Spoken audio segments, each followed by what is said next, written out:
Selamat datang. Pernah nggak sih Anda merasa kenapa ya susah banget mencapai tujuan-tujuan yang paling penting buat kita? Nah, dalam beberapa menit ke depan, kita akan kupas tuntas jawabannya dan gimana cara memperbaikinya hanya dengan satu perubahan pola pikir. Rasanya familiar banget kan? Tiap awal tahun, semangat 45, kita bikin resolusi besar. Tapi baru beberapa minggu atau bulan, semangatnya udah hilang. Dan kita balik lagi ke titik nol. Bikin frustrasi, seolah-olah kita terjebak di lingkaran yang sama terus. Oke, coba pikirin ini deh. Gimana kalau selama ini kita salah fokus? Gimana kalau justru ngejar tujuan itu yang malah jadi penghalang kemajuan kita? Kedengarannya aneh ya, saya tahu. Tapi ayo kita gali lebih dalam. Oke, pertama-tama mari kita bedah dulu konsep tujuan itu sendiri. Kenapa pendekatan yang selama ini kita andalkan ternyata bisa jadi keliru? Coba dibayangin, di Olimpiade, semua atlet pasti pengen dapat medali emas. Waktu wawancara kerja, semua kandidat pengen dapat pekerjaannya. Nah, kalau pemenang dan pecundang punya tujuan yang sama, berarti tujuan itu sendiri bukanlah faktor pembedanya kan? Pasti ada sesuatu yang lain. Jadi ini dia beberapa masalah dari mentalitas yang terlalu fokus sama tujuan. Pertama, mencapai tujuan itu seringnya cuma perubahan sesaat. Kayak bersihin kamar, tapi kebiasaan berantakannya nggak diubah. Kita juga jadi menunda kebahagiaan, mikirnya, nanti deh aku bahagia kalau udah berhasil. Ini menciptakan tekanan antara menang atau gagal. Dan begitu tujuan tercapai, motivasinya bisa langsung anjlok. Oke, jadi kita udah tahu apa masalahnya. Sekarang, pertanyaannya, kenapa ini terjadi? Kenapa kita suka menunda-nunda bahkan untuk hal yang sebetulnya kita inginkan? Ternyata ini bukan soal malas. Jawabannya ada di dalam cara kerja otak kita.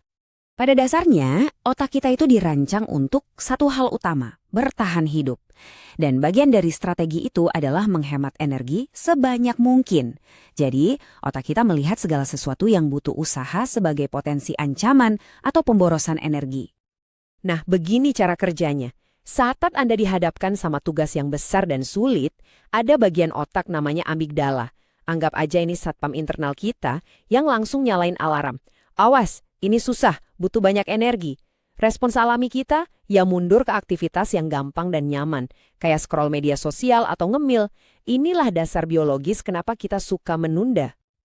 Oke, cukup bahas masalahnya. Sekarang kita masuk ke solusinya. Ini semua tentang menggeser fokus kita dari hasil akhir ke proses yang membawa kita ke sana. Selamat datang di dunia sistem. Jadi, apa sih sistem itu? Sederhananya gini, kalau tujuan Anda adalah garis finish, maka sistem adalah cara Anda berlari setiap hari untuk sampai ke sana. Ini bukan tentang satu pencapaian besar, tapi tentang tindakan-tindakan kecil dan konsisten yang Anda lakukan setiap hari. Dan kalau ada satu kalimat yang perlu Anda ingat dari semua ini dia. Anda tidak naik ke level tujuan Anda jatuh ke level sistem Anda. Artinya, tujuan setinggi apapun gak akan ada gunanya tanpa kebiasaan harian yang mendukungnya. Sistem inilah jaring pengaman Anda. Coba kita bandingkan langsung ya. Tujuan itu fokusnya ke hasil, yang bikin rasa puasnya jadi tertunda. Sebaliknya, sistem fokus pada prosesnya. Artinya, Anda bisa merasa puas dan berhasil setiap kali Anda menjalankan sistem Anda, terlepas dari hasil akhirnya. Ini adalah pergeseran dari menunggu menjadi melakukan. Oke, teorinya cukup. Sekarang kita masuk ke bagian praktisnya. Bagaimana cara membangun sistem ini? Mari kita lihat beberapa alat yang bisa langsung Anda pakai untuk membangun mesin kemajuan Anda sendiri. Pola pikir di balik sistem yang hebat adalah Kaizen. Ini adalah sebuah ide dari Jepang bahwa perbaikan besar itu nggak datang dari lompatan raksasa, tapi dari langkah-langkah kecil yang tak terhitung jumlahnya. Ini tentang menjadi sedikit lebih baik setiap hari secara konsisten.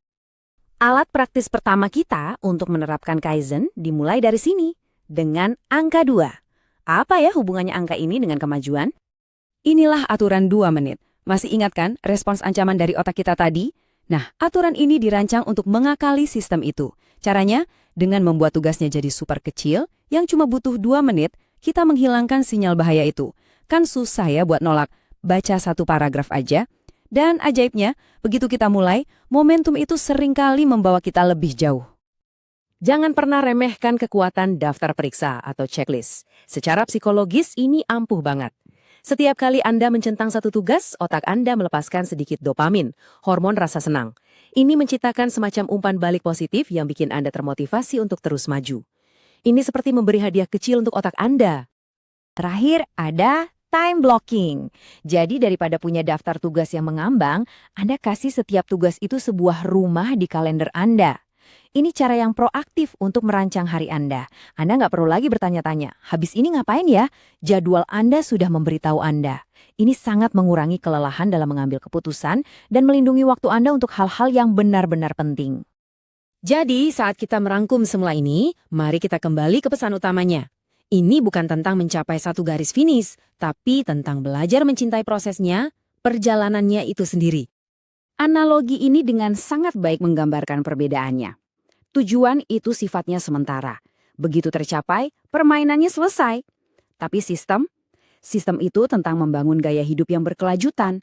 Ini tentang memastikan Anda bisa terus bermain dan berkembang, jauh setelah satu kemenangan diraih. Kutipan ini adalah pengingat yang sangat kuat tentang di mana letak kekuatan kita yang sebenarnya. Bukan pada keputusan-keputusan besar yang jarang terjadi, tetapi pada tindakan-tindakan kecil yang kita pilih untuk dilakukan setiap harinya. Itulah yang pada akhirnya membentuk siapa diri kita dan kemana kita akan pergi. Jadi, inilah tantangan terakhir untuk Anda. Lupakan sejenak tujuan besar Anda. Coba pikirkan tentang prosesnya. Dari semua yang sudah kita bahas, sistem kecil apa yang bisa Anda terapkan? Bukan besok, bukan minggu depan, tetapi hari ini juga untuk memulai perjalanan Anda menuju kemajuan yang berkelanjutan.